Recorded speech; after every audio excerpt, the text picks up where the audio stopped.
एक जंगल में बहुत सारे मेंढक रहा करते थे। एक बहुत बड़ा तालाब था जिसके आसपास काफ़ी हजारों मेंढकों का वास था।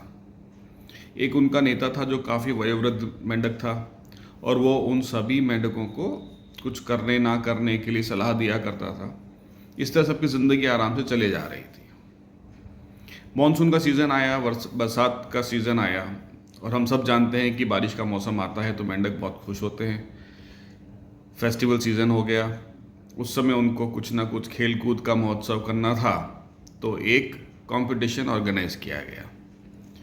और वो मुकाबला इस तरह का था कि मेंढकों को एक बहुत ऊंचे पेड़ पे चढ़ना था।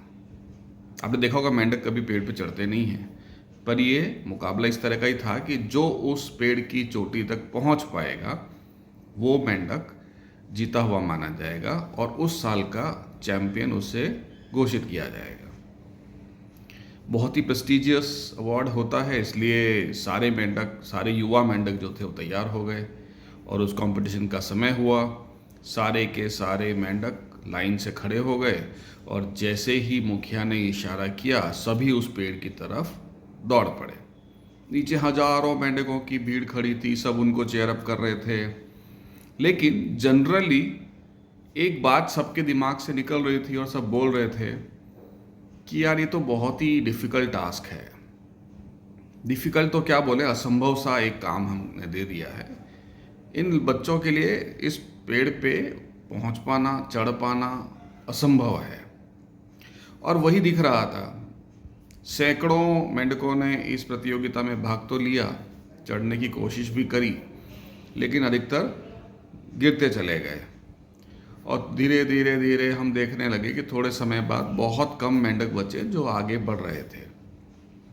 एक एक करके लगभग सभी मेंढक गिरने लगे, लेकिन एक मेंढक ऐसा था जो चले जा रहा था, चले जा रहा था, चले जा रहा था, रुकने का नाम नहीं ले रहा था। और थोड़ी देर बाद सबने देखा, सबके आश्चर्य के विपरीत वो मेंढक पेड़ की चोटी पर पहुंच गया और उस साल का विजेता घोषित हुआ। जैसे वो नीचे उतरा, सब ने उसको अपने कंधों पे उठा लिया, उसका बहुत सम्मान किया गया। मुखिया ने उसे माला वाला पहना के उसको सम्मानित किया और घोषित किया गया कि वो इस साल का चैंपियन मेंढक है। अब जैसा कि सब जगह होता है कि आपको कुछ सम्मान मिलता है, कुछ अच्छा समारोह होता है, तो मीडिया और लोग आपसे सवाल करने आते हैं कि आपने कैसा किया, आपका इंटरव्यू लिया जाता है। इसी तरीके से उस मेंढक के पास भी वहाँ का मीडिया पहुँचा, सब लोग पहुँचे, सवाल पूछने लगे कि आप ज़रा बताएंगे कि ये आपने कैसे किया, जब सब लोग हार गए थे आप कैसे जीते, ऐसा क्या स्पेशल आपने किया कि आप जीत गए। जितने में उस मेंढक के पिताजी वहाँ आए और सबको बोले कि भाइयों शांत हो जाओ, आप जो भी बोल रहे हैं सुन नहीं पा रहा क्योंकि ये तो बेचारा बहरा है। ये बहुत ही फनी स्टोरी है, बहुत ही हंसने वाली बात है। और इसका क्या रेलेवेंस है हमारी लाइफ में?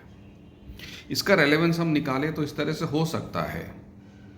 हम इस पूरी घटना को अपने सामाजिक परिप्रेक्ष्य में अगर देखें तो आप पाएंगे कि जब भी आप जीवन में आगे बढ़ने की, कुछ असंभव काम को संभव करने की कोशिश करते हैं, कुछ नया करने की कोशिश करते हैं, तो आपको सपोर्ट करने वाले, एनकरेज करने वाले, आगे ले जाने वाले या मोटिवेट करने वाले बहुत कम होते हैं। और अधिकतर लोग जो आपके सराउंडिंग में हैं, आपके आसपास हैं, आपके समाज में हैं, आपके वर्तुल में हैं, वो आपको जनरली नेगेटिव रिमार्क्स ही दिया करते हैं कि भाई ये तो असंभव है, ये तो कभी हुआ ही नहीं, ये तो हमारी रीति नहीं है, ऐसे काम होता नहीं है, आप कैसे करोगे, नहीं हो पाएगा। और अधिकतर लोग इन सब बातों को ध्यान में रखते हुए धीरे धीरे जो वो करने की शुरुआत करते हैं उस काम को आधे रास्ते में आधे अधूरे छोड़ के चले जाते हैं, जिसको हम अंग्रेजी में बोलते हैं ड्रॉप आउट हो जाते हैं। जो लोग अपने आसपास के कहे हुए लोगों को कुछ भी जवाब ना देते हुए, उनकी बातों को सुना अनसुना किए हुए आगे बढ़ते रहते हैं, इग्नोर करके आगे बढ़ते रहते हैं, जनरली सामान्यतः उन्हीं में से लोग सक्सेसफुल पाए जाते हैं। तो हमें क्या शिक्षा मिलती है? हमारे आसपास के लोग, हमारे आसपास का वातावरण, हमारे आसपास के जो मित्र मंडली है या समाज के लोग हैं या हमारे आसपास के लोग जो हैं, जो हमें हमेशा हमारा साथ देने का वादा करते हैं या दिखावा करते हैं, जनरली जब भी हम कुछ कठिन काम, असंभव को संभव करने का काम या कुछ बहुत ही ऐसा अचीवमेंट करने की कोशिश करते हैं जो आम लोगों के लिए बहुत डिफ़िकल्ट हो, तो हमें उसके लिए डिमोटिवेट किया जाता है, डिस्करेज किया जाता है, क्योंकि हर आदमी उसको अपनी नज़रिए से देखता है, क्योंकि वो खुद नहीं कर सकता तो उसके लिए वो असंभव है, तो आपको भी वो असंभव ही बताता है। तो ऐसे सब रिमार्क से कैसे बचा जाए? तो उसका एक ही मूल मंत्र है, इग्नोर करना सीखें, अनसुना करना सीखें। एक साइकोलॉजी की क्लास में एक प्रोफेसर ने एक स्टूडेंट को बुलाया और उसके हाथ में एक फाउंटेन पेन पकड़ा दिया।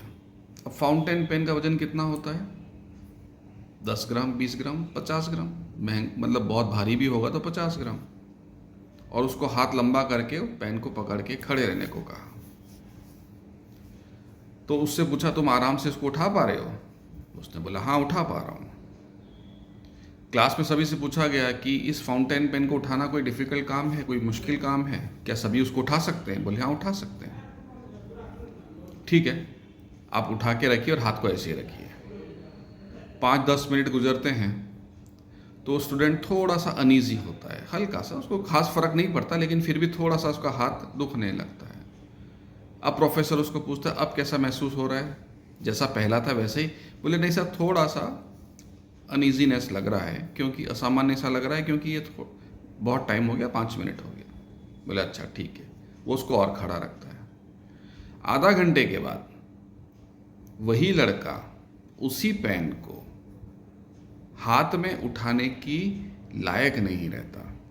यार आप कह सकते हैं कि उसके हाथ में बहुत तेज़ दर्द होने लगता है और वो शिकायत करता है प्रोफेसर से कि सर मेरा हाथ दुखने लगा है, आप आगे क्या करना है बताएं, अब मैं इसको ज़्यादा देर हाथ में नहीं रख पाऊंगा।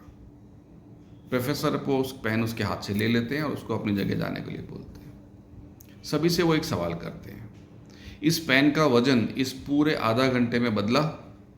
सभी बोलते नहीं बदला। कितना ग्राम था? मान लीजिए 50 ग्राम था, तो 50 ग्राम ही रहा। क्या इस कमरे की कोई परिस्थिति बदली? बोले नहीं बदली, जैसा वातावरण था वैसा ही वातावरण था। तो आधा घंटे में ऐसा क्या हो गया कि ये लड़का जो शक्तिशाली है, जो काफ़ी वजन उठा सकता है, वो इस 50 ग्राम के पेन को अच्छी तरह नहीं उठा पाया और उसका हाथ दर्द करने लगा।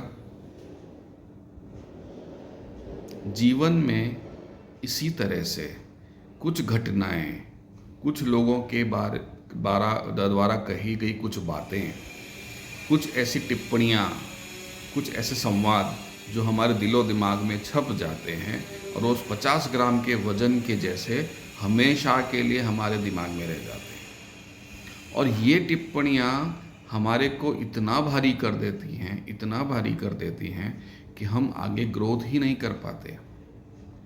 क्योंकि आपको पता है, अगर आपको ऊपर जाना है तो आपको हल्का तो होना पड़ेगा। कभी अपने गुब्बारे को पानी से भर के उड़ाने की कोशिश करी? कभी उड़ा वो? कभी नहीं उड़ता। लेकिन जैसे आप उसमें हल्की गैस डालते हैं वो उड़ने लगता है। आप जब ट्रेन में ट्रैवल करते हैं, बस में ट्रैवल करते हैं, तो आपके सामान को कभी तोला जाता है? नहीं तोला जाता। लेकिन जब आप प्लेन में ट्रैवल करते हैं, जब आप फ्लाइट लेने जाते हैं, तो आपको वजन तुलवाना पड़ता है और एक नियत जो मात्रा है उससे ज़्यादा आपको सामान ले जाने की परमिशन नहीं होती है। अगर आपको ले जाना है तो आपको अतिरिक्त पेमेंट करना होता है। इसलिए लाइफ में अगर उड़ना है तो हल्के रहना सीखिए। अगर भारी रहेंगे उड़ नहीं पाएंगे, सिर्फ चल पाएंगे। और उड़ने के लिए आपको हल्का होना है। हल्का कैसे रहेंगे? समाज द्वारा, लोगों द्वारा करी हुई टिप्पणियाँ, उनके नेगेटिव संवाद, डिमोटिवेटिंग लैंग्वेजेस, इन सब चीज़ों को इग्नोर करना सीखिए। इस बोझे को जितना जल्दी हो अपने हाथ से, अपने दिमाग से, अपने मन से हटा दीजिए, ताकि आप लाइट बने रहें और जीवन में आगे बढ़ते रहें। आई एम श्योर कि आपको ये संवाद पसंद आया होगा। मेरे एक मित्र ने मुझे व्हाट्सएप पे मैसेज करके इस टॉपिक पे बात करने के लिए कहा था। जीवन में ऐसे कई टॉपिक हमारे सामने आते रहेंगे, आप लोगों का मार्गदर्शन मिलता रहेगा, आप लोगों का सहयोग जैसा आप करते हैं मिलता रहेगा। आप इसी तरह से अपना संबंध बनाए रखें। मेरे नंबर पे, व्हाट्सएप नंबर पे मुझे मैसेज करते रहें। आपकी चॉइसेस, आपके कमेंट्स और इन सब चीज़ों की काफ़ी मैं इंतज़ार करता हूँ और ये हमें काफ़ी मोटिवेट करते हैं। इसी तरह की कहानी और संवाद सुनते रहने के लिए मेरे चैनल पे बने रहें। इसे लाइक करें, सब्सक्राइब करें और शेयर करें। नमस्कार।